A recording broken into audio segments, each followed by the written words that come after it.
अच्छा, योगी जी गोरखपुर के क्षेत्र से आते हैं, मतलब सांसदी छोड़ी भी वहाँ की तो गोरखपुर से ही उनका विधानसभा का सीट है।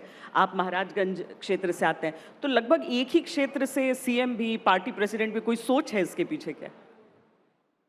हमारे और जोगी जी के सोच में वो भी सांसद रहे हैं, मैं भी सांसद रहा हूँ। हम लोग साथ में भी काम किए हैं। आज वो देश के मुख्यमंत्री हैं, मैं भारत सरकार का मंत्री रहते हुए भी काम किया हूँ और अध्यक्ष रहते हुए भी हम दोनों के बहुत ही अच्छे तालमेल बातचीत करके कि जो भी निर्णय लेता है वो हम लोग बैठ के बात करके, और कुछ हमको बात आती है संगठन की तरफ से तो उनको बताते हैं, उनको कुछ लगता है कहीं संगठन में कुछ दिक्कत आ रही है तो हमको बताते हैं और मिलकर हम उसको ठीक करने का काम करते हैं। पार्टी अध्यक्ष कितनी रेटिंग देते हैं योगी जी के कामकाज को? जी, प्रदेश पार्टी अध्यक्ष कितना नंबर देते हैं योगी जी के कामकाज को? देखिए, योगी जी का जो ये 9 साल का कार्यकाल है, अगर आप देखें तो इस 9 साल में उत्तर प्रदेश को एक नई पहचान देने का काम योगी जी ने किया है। उत्तर प्रदेश की जो पहचान थी, गुंडा माफियों का प्रदेश कहा जाता था, बीमारू प्रदेश कहा जाता था, और कह लीजिए कि आम आदमी अपने आप को सुरक्षित महसूस नहीं करता था। खास तौर से अगर हमारी माता बहनों की बात करें तो वो शाम के बाद अगर घर से बाहर निकलती थी तो परिवार के लोग चिंतित रहते थे कि पहले हमारी घर के महिलाएं घर में आ जाएं। व्यापारी हमारा कोई भी दिन भर वो दुकान पर चैन से तो बैठता था, लेकिन डर लगा रहता था कब हमारे पास फिर मांग डिमांड कुछ हमारे पास ना आ जाए। तो एक पहचान थी, लेकिन उत्तर प्रदेश में लोग आने से घबराते थे। भारत सरकार की जितनी स्कीम्स थी वो धरातल तक नहीं पहुंच पाती थी, लेकिन आज योगी जी के आने के बाद से जो इस प्रदेश में आधे से ज़्यादा जिलों में कर्फ्यू लगा रहता था, लेकिन योगी जी के आने के बाद से आज मैं कह सकता हूं कि उत्तर प्रदेश का लॉ एंड ऑर्डर आज पूरे देश के सभी प्रदेश में चर्चा होती है, और साथ ही साथ जो भारत सरकार की तमाम योजनाएं हैं वो आज धरातल तक पहुंचाने में उत्तर प्रदेश हिंदुस्तान में नंबर 1 पे पहुंचने का काम किया है। और उत्तर प्रदेश में जो लोग भी कभी आना नहीं चाहते थे, आज दुनिया से भी निवेश आ रहा है और देश का भी बड़े बड़े उद्योगपति आज उत्तर प्रदेश में निवेश करने आ रहा है। इसलिए मैं कह सकता हूं कि उत्तर प्रदेश का एक पहचान बदलने का काम कहीं ना कहीं योगी जी ने करके दिखाया। पंकज जी, एक बहुत बड़ी चीज़ होती है और हम सब इसकी चर्चा हमेशा करते हैं कि चुनावों में विकास को मुद्दा होना चाहिए। आपने विकास के काम अपने गिनवाए हैं, लेकिन दुर्भाग्यवश चुनाव आते आते मुद्दे बदल जाते हैं और हकीकत यह है कि आज भी जातियों के आधार पर कई जगह वोट दिए जाते हैं और मांगे भी जाते हैं।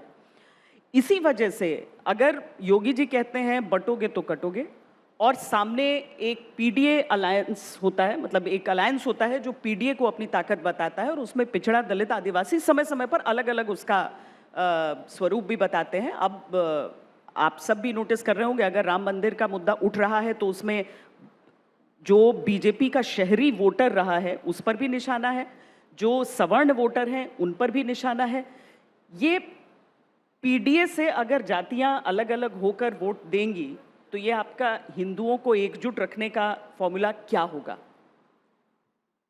देखिए, हमें लगता है कि समाजवादी पार्टी का नाम लेने से घबरा रही है, क्योंकि अगर समाजवादी पार्टी वो सीधे बोलेंगे तो उत्तर प्रदेश की जनता को 2017 का पहले वाला उत्तर प्रदेश याद आने लगेगा।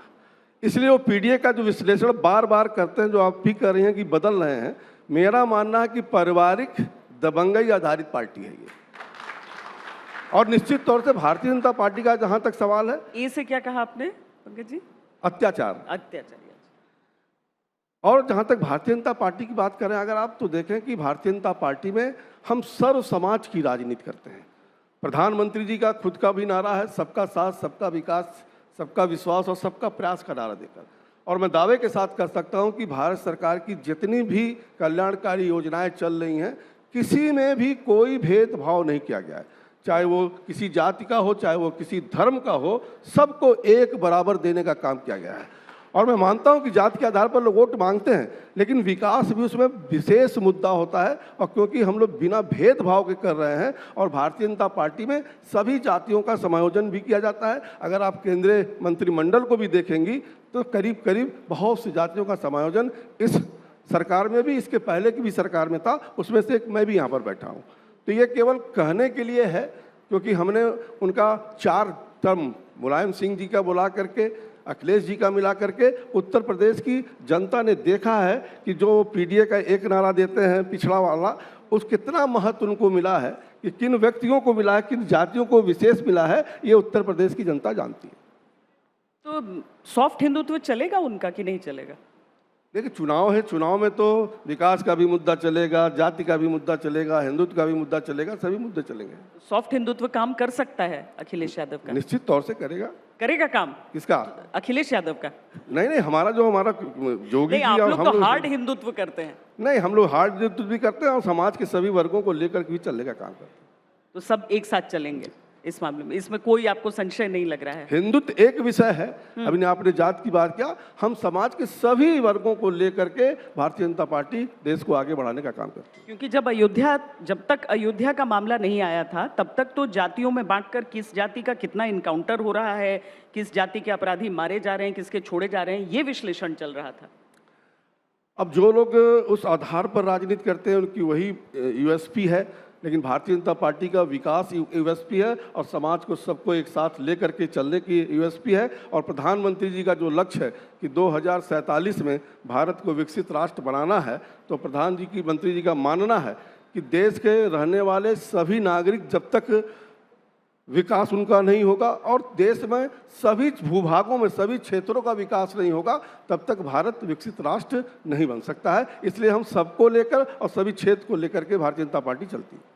अच्छा, एसआईआर के बाद की आप लोगों की तैयारी अभी दिख रही है, आप कितना उसमें परिवर्तन देख रहे हैं? कुल अगर 15 करोड़ 44 लाख वोटरों की संख्या घटकर अब 13 करोड़ 39 लाख रह गई है, यानी करीब 2 करोड़ 4 लाख मतदाता कम यहाँ पर हुए हैं। सीटों की प्रोफाइल में बहुत परिवर्तन आया है, ऐसा कि विपक्ष भी बोल सके कि देखिए आपने अपने जितवाने के लिए इलेक्शन कमीशन से करवाया। देखिए, एसआईआर का ये विरोध तो विपक्ष शुरू से करता रहा, और यही उत्तर प्रदेश में जब करोड़ों वोट कटा तो अखिलेश जी एक मरते खुश भी हुए कि भारतीय जनता पार्टी का ज़्यादा वोट कट गया, शहरों का वोट कट गया, प्रसन्न भी हुए थे, और उसी एसआईआर के उस पर उंगली भी उठाते थे।